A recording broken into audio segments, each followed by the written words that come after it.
The next time anxiety strikes, I want you to remember these 5 crucial reminders in order to stop the cycle swiftly.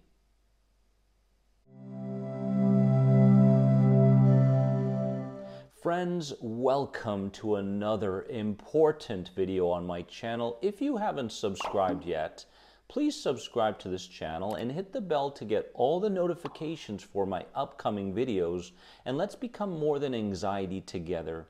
If you want to learn more about any of my anxiety recovery programs, click here at any point in the video, my friends. And today is about crucial reminders, because when you're stuck in the anxiety cycle, things that are false can feel so real. And without wasting any time, I want to dive deep into the first of these 5 reminders. The first one is that anxiety, or what I like to call your lower self or small self, makes us believe that it's the analytical mind that can get us out of anxiety, when in truth, it's the analytical mind that keeps us in anxiety. Ooh, friends, that is a huge reminder, isn't it? Because how often do we find ourselves analyzing things? Analyzing sensations, analyzing intrusive thoughts, analyzing upcoming events, analyzing our past, analyzing our present, analyzing every little thing. We think we're some kind of philosopher of sorts, and in truth what's really going on is that we're not allowing ourselves to go where we need to go in order to heal this anxiety for good, and that is through the body. Right? We think that the analytical mind will somehow help us to configure and put all these dots, these puzzle pieces together so that we can truly understand what's taking place. And we believe that once we truly understand what's taking place, then we're gonna heal. Right? But in truth, this is a very clever defensive mechanism coming from your lower self that basically keeps you occupied. As long as the lower self feels that you're occupied with the mind or something that you're worrying over, then that means that the anxiety will continue to be provoked. It will be perpetuated, and all the elements that go with the anxiety. Therefore, you're in some way still safe and in that familiar place, that identity that it believes you need to live through in order to live a safe life for the rest of your life. So once you find yourself analyzing things, remember to go to the body. Just go to the body, right? So I'm analyzing the symptom, eyes closed. I allow myself to feel these symptoms. I acknowledge the subconscious mind that's spewing these symptoms in these very moments, and I am letting go and surrendering to these symptoms right now. There is no fight. There is no tug of war. There's none of these things. When you find that you're analyzing a future experience, all you have to remember is that it's an uncertain experience. It's an unfamiliar experience. And all you have to do is find that spontaneity within you to jump into the experience and skip all the analyzing that you would have done up to that point before, right? Point number 2, crucial reminder.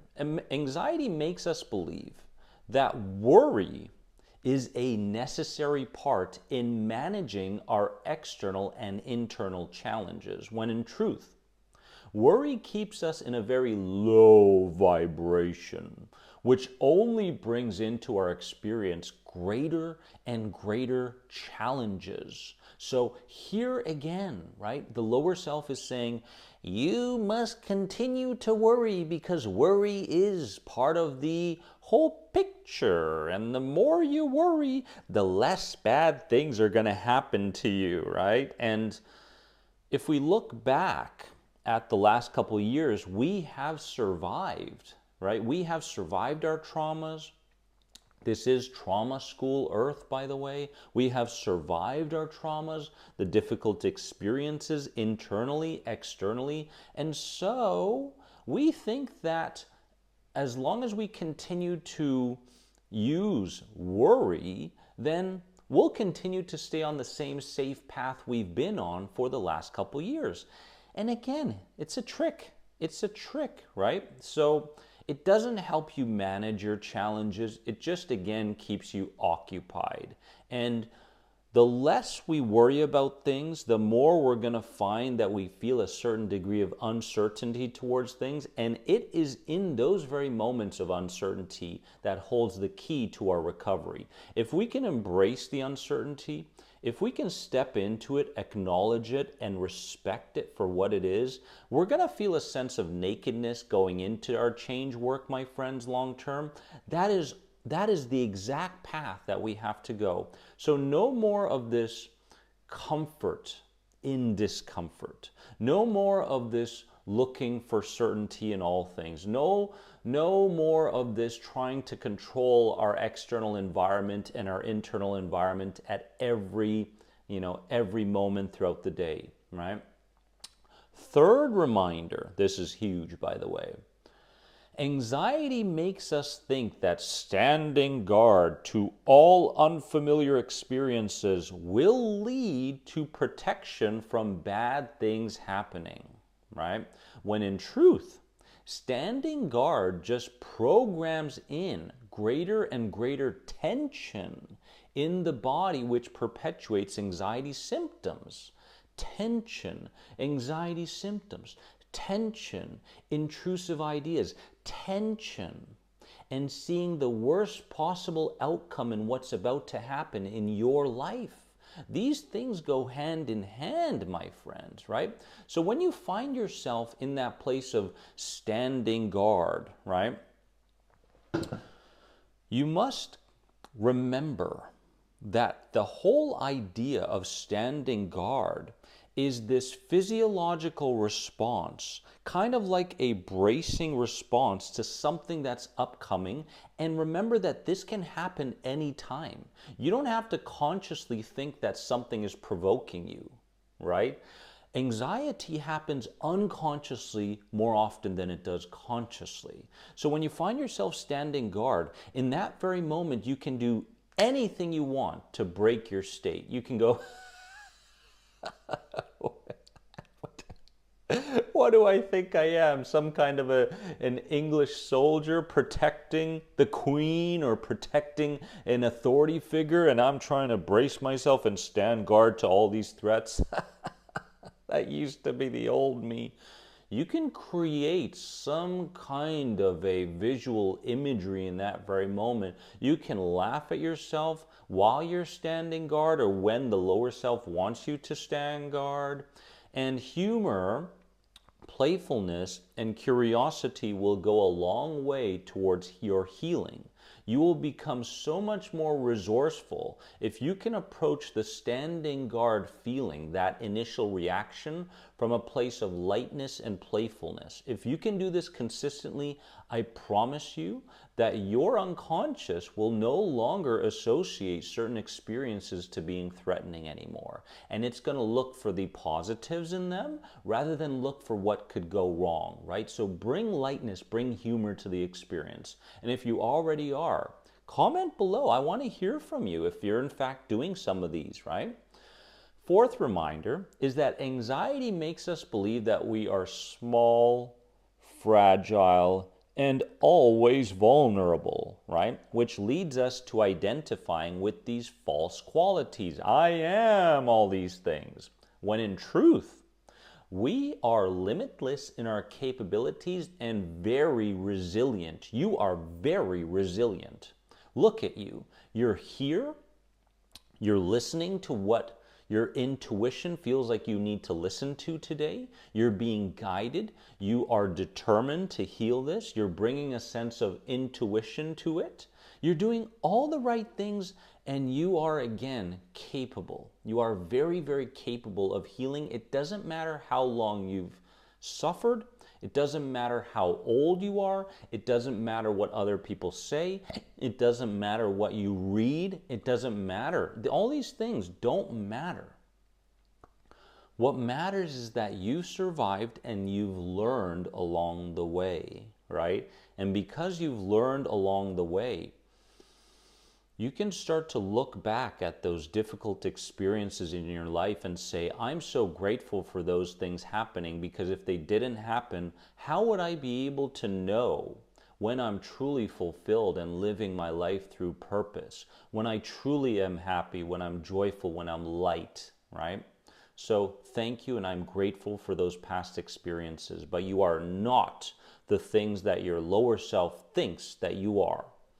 And fifth and final reminder, anxiety makes us believe that there is no other way to live but this programmed way, when in truth, recovery can come swiftly once we are ready to give up the things we weren't ready to give up before.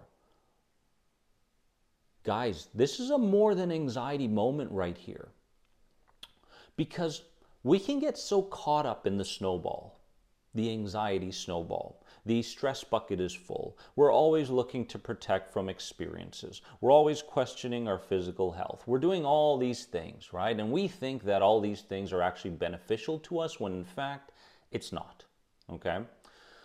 And so there are things that you have to give up in order to get what you truly deserve to get. More than anxiety moment. What do you need to give up? You need to give up who you believe you need to be in relation to your anxiety recovery. And that goes hand in hand with needing certainty, trying to control situations, all these things that you've identified with, for example. What else do you have to give up? You have to give up the victimhood, okay? Because a lot of people have these secondary gains where the more they talk about their issues, the more they feel like people are listening and are sympathetic towards their problems and challenges. You need to be brutally honest with yourself and say, am I receiving this from my husband, from my wife, and therefore I'm keeping the anxiety alive? These sorts of things you have to give up. You have to give up trying to unconsciously heal your anxiety. You need a proven plan and strategy right here. Find the right program for yourself today. You need that proven strategy in order to, on a daily basis, make progress in aligning your subconscious beliefs with your conscious beliefs. And once these two beliefs have congruence and harmony, it is only then that you will start to feel what you truly want to feel. Because right now there is no harmony. The lower self is saying, oh my God, the world is a dangerous place to live in. The conscious 5% of you is saying, no, no, no, that's in the past. That has everything to do with your parents, your teachers, and all these other things. But remember, the subconscious mind doesn't understand English. It doesn't understand Dutch.